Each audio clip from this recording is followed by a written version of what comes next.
7 horas ya con 38 minutos. Seguimos aquí en Caché Noticias y Opinión. Ya tenemos al ingeniero Adriano Uvilla. Él es presidente de la Asociación de Ciclo Corto. Vamos a hablar sobre la importación del maíz. Ingeniero, ¿cómo está? Muy buenos días. Bienvenido aquí a Caché Noticias y Opinión. Buenos días, gracias por la oportunidad. Un gusto saludarlos. Ingeniero, en las últimas horas se han paralizado algunos agricultores, cierre de vías en el sector de Buena Fe, también Santo Domingo, por el tema del maíz. Se habla de una importación, pero aquí, en esta mesa de trabajo, estuvo el ministro de Agricultura, Danilo Palacios, y dijo exactamente, el 2025, es decir, este año, no hay ningún pedido de importación. Y por lo tanto, se ha llegado o han llegado al país una cantidad en porcentaje, creo que entre 80 y 90% de una importación que era del año 2024. Y lo que resta, el saldo, es de 17.000 toneladas que prácticamente están arribando al país. Pero hay una confusión. ¿Qué nos puede decir usted sobre aquello, ingeniero Adrián Uvilla? Bueno, gracias por la oportunidad. Nosotros somos agricultores ecuatorianos que estamos asociados en un gremio muy representativo a nivel nacional que se llama ASOPRACOR, Asociación de Productores de Ciclo Corto, en la cual hay muchos gremios y muchos socios de varias provincias, ¿no? Que nos dedicamos a hacer maíz y otras actividades más, pero en este caso lo que nos reúne es el maíz. Nosotros los agricultores no ponemos los huevos en un solo canasto. Eso significa que no solo hacemos maíz, hacemos cacao, hacemos palma, es decir, diversificamos para que nuestra economía pueda ser más sustentable en el tiempo. Cuando un producto se pone en una etapa crítica, tanto en la parte productiva como en la comercial, pues el otro le ayuda. Eso el tiempo y nuestros padres, que ya somos segunda y tercera generación quienes estamos en este gremio, nos ha enseñado. En el caso específico del maíz, y agradezco a ustedes muchísimo la oportunidad, porque lo que hoy creo que debe quedar muy claro es la transparencia en la información. Y obviamente el señor ministro, como rector de la política agropecuaria, y esperemos que hoy nos esté escuchando, tiene que transparentar la información. Miren, como antecedente de todos estos temas que hoy tenemos nosotros los maiceros, en el 2024, en el mes de julio, en plena cosecha nacional, nosotros tuvimos que tener que activarnos a sí mismos en las vías, en un derecho que tenemos en la Constitución, ya que no éramos oídos. ¿Y por qué lo hicimos? Porque también se pretendió importar en julio, vuelvo y repito, en plena cosecha nacional, ¿no? Y tuvimos que traer al ministro a través del diálogo a territorio, a la provincia de Los Ríos, y demostrarle cómo estaban los campos llenos de maíz, pues, ¿no? Y donde apenas llevábamos el 30% de la cosecha. Y entendió el mensaje en buena hora, y siempre hemos sido agradecidos de ese tema, y no se importó en esos momentos, y todos los agricultores pudimos proveer todo el grano que necesitaba la industria balanceadora. ¿Qué es lo que nos reúne ahora? Básicamente, la alarma que se provocó el 22 de marzo al ingresar a Puerto de Guayaquil el barco llamado Gladiador. Si el ministro dice, y quiero ser muy puntual en este tema, porque en una entrevista en esa misma semana de las alarmas de este barco, en Quevedo negó la existencia de tal barco. Y esa publicación está en redes sociales, lo negó el día que lo entrevistaron en Quevedo, el día martes. Y el día miércoles asevera en el periódico El Productor que sí, en efecto, ha ingresado un barco con 17.000 toneladas. El día miércoles en el periódico El Productor. El día jueves en Caché Radio, ¿qué dice? En efecto, hay el ingreso de un barco de 11.000 toneladas de maíz. Primero, que no eran, segundo, que eran 17, tercero, que eran 11.000. ¿Saben qué pasó ayer en una reunión en el litoral con el ministro y el subsecretario?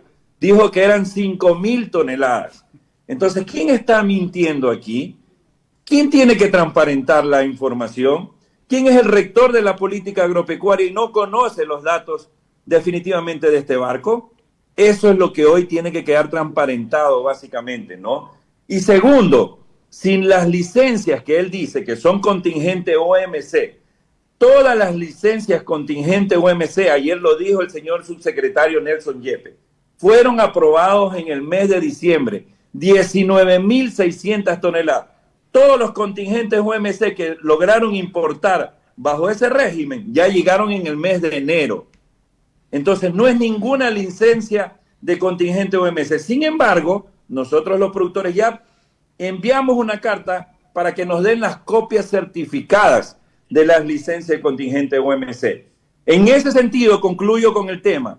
Significa que este barco que actualmente está afuera en el puerto de Guayaquil y que no puede pegar porque hay una normativa que la parte aduanera de nuestro país tiene que regirse a esa normativa y la normativa no le permite descargar a este barco. Y ayer concluimos en la reunión que una vez pasados estos tiempos que el reglamento le permite máximo nacionalizar o ingresar a Ecuador 28 de febrero y tiene 30 días para poder desembarcar por varias circunstancias, ya fenecieron esos tiempos. Y ayer se concluyó y el ministro lo dijo, no se va a permitir la importación de ese barco.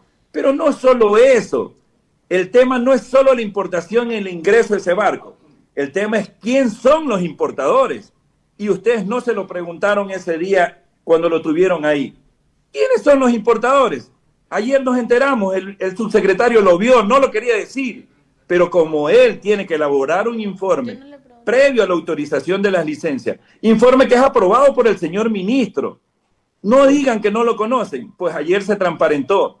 Los importadores de esta materia prima, del barco Gladiador, no es ninguna industria nacional que el acuerdo ministerial 134 le permite únicamente a ellos importar. Los importadores de esta materia prima son comercializadores que el reglamento y la ley no les permite. Eso es lo peor que puede pasar en este país, que violenten el reglamento, que violenten la ley y que quieran hacerlo pasar como que si no sucediera nada en este país. Ahora, ingeniero Uvilla, cuando se refiere en esta terminología agrícola sobre la nacionalización del maíz que afecta al precio del quintal o el precio estimado, ¿afecta directamente o indirectamente al sector de los porcinos, de los pollos, de los avícolas, de los huevos también? ¿Hay alguna incidencia en ese precio del quintal? Obviamente hay una afectación al país como tal.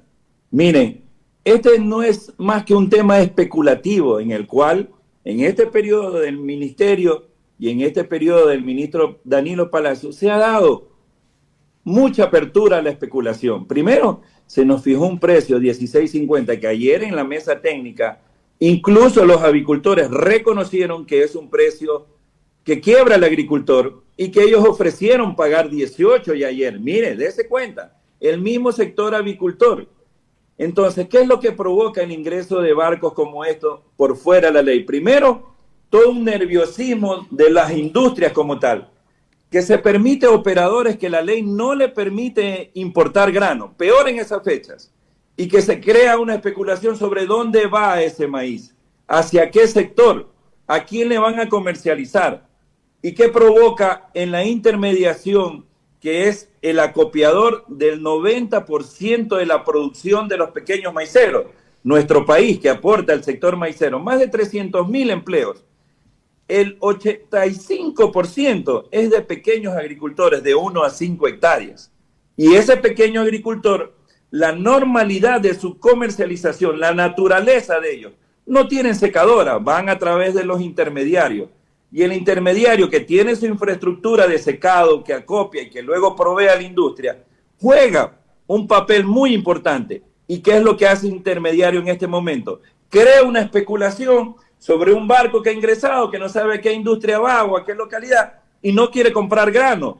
Y el agricultor que tiene su cosecha necesariamente que sacarla, porque ustedes ven cómo está el clima, hay lluvias que históricamente no hemos tenido, y que si seguimos en campo se nos pudre el grano, tiene que cosechar y tiene que vender su maíz a precio de gallina pestada. Ya hemos visto en redes sociales que se le está pagando un precio irrisorio al productor, $10 maíz con 34 de humedad, que eso es una quiebra al sector y una quiebra al país, un desempleo en la ruralidad y más inseguridad. Eso es lo que se provoca, más desempleo, más inseguridad, un producto más caro, porque esta especulación provoca una distorsión en la cadena que normalmente los consumidores al final de la tarde lo sufrimos en cada una de las mesas de los ecuatorianos. 7:48, ingeniero. Y ayer, dentro de esta reunión que también tuvieron con el ministro Danilo Palacios,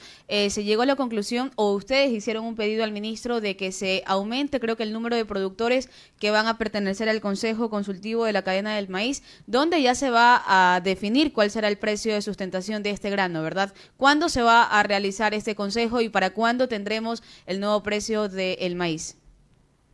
Bueno, alrededor de 2 horas y media de una tensa reunión que tuvimos y de explicarle de buenas maneras al ministro, como lo hemos explicado en reuniones anteriores, y nuestro gremio es muy propositivo, queremos seguir trabajando el campo, no queremos abandonar, queremos a nuestros hijos que se integren a las labores. Hoy la ruralidad ya tiene una edad promedio de más de 50 años, donde los jóvenes ya no quieren invertir en el campo, no quieren estar, y nosotros estamos apostando a que se vuelvan los ojos al campo. Es por ley, la Constitución nos ampara en que debe haber una política de Estado, especialmente del presidente y del Ministerio de la Agricultura, en que debe haber una garantía sobre que los productores tengamos, para cuando emprendemos una actividad, haya todas las... todos los beneficios. No lo quiero decir solo como un beneficio, sino porque nunca nosotros esperamos nada de ningún gobierno, sino que haya todas las actividades, haya todas, digamos que las garantías para poder producir y comercializar, porque no queremos que nos regalen nada. Nosotros podemos hacer nuestra actividad desde la parte privada, como siempre lo hemos hecho, sin ninguna prebenda, sino que el Estado debe ser garantista de que cuando nosotros saquemos nuestra cosecha hay una correcta comercialización que cree un bienestar a cada uno de estos ecuatorianos, ¿no? Eso es lo que hemos pedido ayer. Le dimos a entender que ese precio no nos alcanza. La parte avicultora, bienvenidos por ellos y celebramos. Ya hay una oferta de llevar a $18 el precio. Y creemos que el próximo martes, que estamos autoconvocados, podamos llegar a un precio promedio justo para nosotros los productores, pero también pensando en el resto de la cadena, que los mayores industriales, los pequeños y medianos productores de proteína animal, no paguen precios por arriba de $20. Esos precios que han pagado durante el 2024 y el 2025, arriba de $20, no los vendió el productor. Ayer le dijimos al ministro, los vendió los intermediarios y los importadores comercializadores, como el ejemplo de aquellos que vienen en ese barco gladiador. Son las 7:51 a.m. Vamos a la capital. Está Fernando Cajo, tiene más inquietudes para usted, ingeniero. Gracias, Luis, qué gusto saludarte y tenerte esta mañana junto a nosotros. Gracias, ingeniero Adriano Uvilla, por estar con nosotros y darnos a conocer cuál es la real situación del sector maicero de nuestro país. Ahora, topemos el tema para conocimiento general, porque entendemos que el gran problema que tienen ustedes es por esta intermediación que hay y en la cual los productores se ven afectados por los intermediarios y comercializadores, como usted señala. Hubo una caída, entiendo, del precio del maíz amarillo. ¿Cómo está esa situación? Y a propósito de que también las cosechas están en esta época del año dándose las primeras cosechas de maíz en la costa. Buenos días desde Quito. Buenos días, gracias. Y hoy nosotros también estamos en Quito, estamos invitados al Pleno de la Asamblea Nacional a poder demostrar con documentos qué es lo que ha venido pasando en estos últimos días y especialmente toda la información que podamos sustentar en base a este barco gladiador que definitivamente esperemos que no descargue, ¿no? Bueno, lo que hoy nosotros hemos percibido con un 2% de inicio de la cosecha, especialmente en el Cantón Ventanas, el lugar donde el 8 de diciembre iniciaron las lluvias y el productor inició la siembra en ese sector de la provincia de Los Ríos, es encontrar una caída brutal en el precio. Ustedes mismos pueden haber escuchado al señor ministro en sus diferentes intervenciones en diferentes medios, cómo el precio en una semana estaba en 23, en otra semana en 20 y en la siguiente semana en 18. Es una caída brutal. ¿Por qué? Porque no le ha dado una estabilidad a la cadena al fijar un precio mínimo de sustentación en el 2024 por debajo de los costos de producción de el maíz amarillo nacional. Eso es lo que queremos, que mañana el ministro tenga unas reuniones con algunas industrias nacionales que se acordó ayer para llevar el día martes a una posible solución de una subida del precio mínimo de sustentación, del cual hoy es 16.50, y nosotros habíamos sido propositivos en el 2024 y ayer se lo volvimos a repetir. Nuestra propuesta es que se fije un precio piso, que no se pague abajo de $18, pero también un precio techo para regular la intermediación, que no se pague arriba de $20. Y así nuestros pequeños y amigos medianos productores y pequeños avicultores y porcícolas también no encarezca sus costos de producción al momento de realizar una proteína, sea pollo, huevos o cerdo. Entonces hay que cuidarlos a ellos también para tener una cadena más sostenible en el tiempo. Eso es lo que esperamos lograr en los siguientes días. En la parte cuantitativa, más o menos, ¿esto perjudica a cuántos agricultores, señor Ubiza? Bueno, mire, nosotros somos alrededor de unos 85,000 productores a nivel nacional.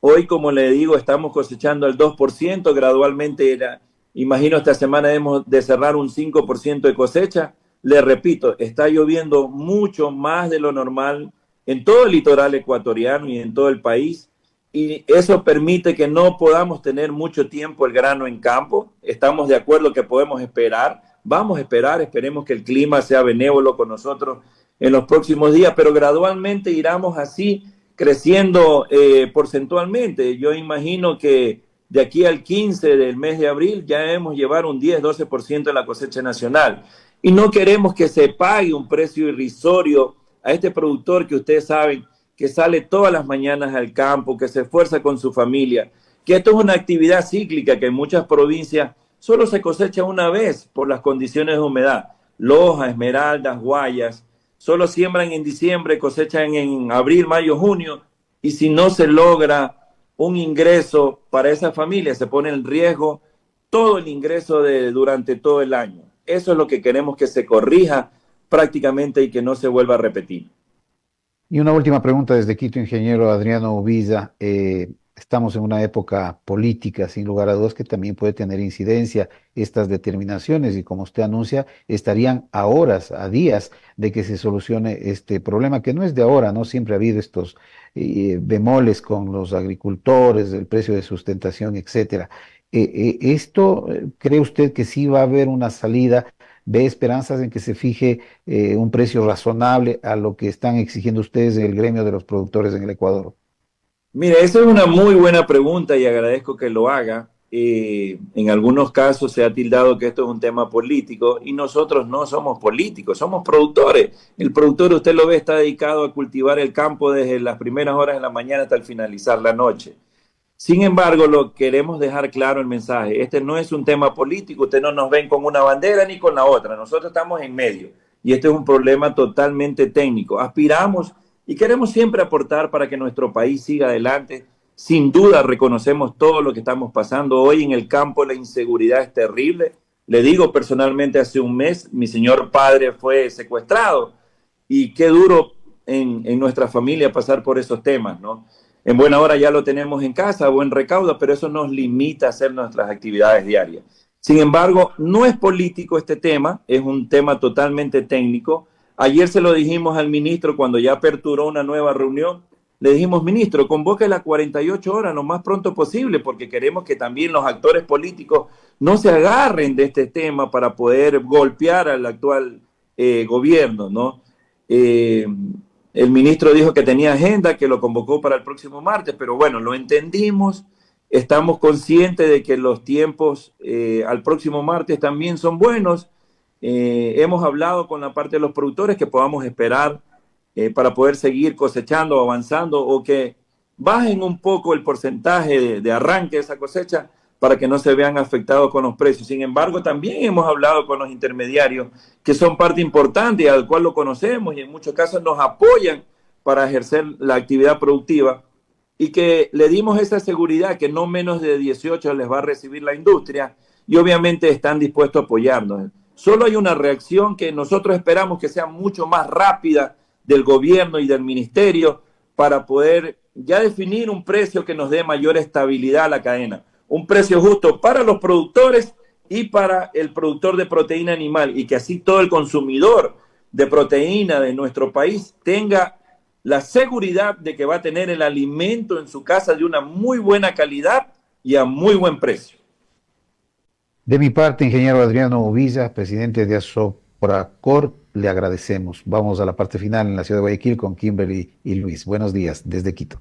Por honor al tiempo, ingeniero Uvilla, en una línea. Antes el que le ponía el pecho a las balas era Fena Maíz. Ahora se habla de un consejo consultivo. ¿Por qué no un clúster? Bueno, primero decirte que Fenamaíz es representado por un dirigente de papel, porque ni siquiera siembra maíz en una maceta, y no lo digo yo, vaya al SRI y vea qué tiene como actividad, vea a Sopracor cómo estamos nosotros los representantes de varias provincias ahí, y esperemos que esas distorsiones que básicamente tienen que cambiarse, porque ellos no representan a nadie. Fenamaíz, su líder César Herrera, tuvo la oportunidad de ser subsecretario y al mes tuvo que salir por la ventana, ni siquiera por la puerta por donde ingresó, porque aprobó 2 licencias de importación de grano cuando era productor. En papeles que decimos, se creía como un defensor, era un anti-importación, y cuando llegó aprobó 2 licencias de importación de 55,000 toneladas, una para FABA y otra para Pronaca. Tuvo que salir por la ventana y hoy está glosado con Contraloría. Esos es los malos dirigentes que queremos que se cambien, y esperemos una nueva dirigencia a nivel nacional. 8 de la mañana, muchísimas gracias, ingeniero, por Muchas estar con gracias, nosotros ingeniero aquí Uvilla. en Caché Noticias. Que tenga un maravilloso jueves y que le vaya bien en las La Asamblea actividades Nacional. que tenga en la Asamblea Nacional. Que le vaya bien al país y a los productores, eso es lo que queremos, no solo un gremio, nosotros hablamos a nombre de todos los productores a nivel nacional. Gracias a ustedes por la oportunidad. Lindo día. Fernando, nos vamos, nos estamos